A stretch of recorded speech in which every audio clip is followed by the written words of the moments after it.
¿Cómo planteamos la acogida de los alumnos que vienen de otros países? Pues como la lengua que van a tener en la escuela, la lengua vehicular es el catalán, pues lo que se hace es plantear de que puedan hacer la transición directamente de su lengua al catalán y en un proceso de aprendizaje acelerado.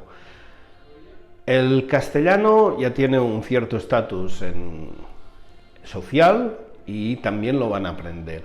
La segregación es un reto importante que, claro, no se materializa en la escuela, pero no nace en la escuela. Entonces, por una parte, se tienen que trabajar las políticas sociales en general.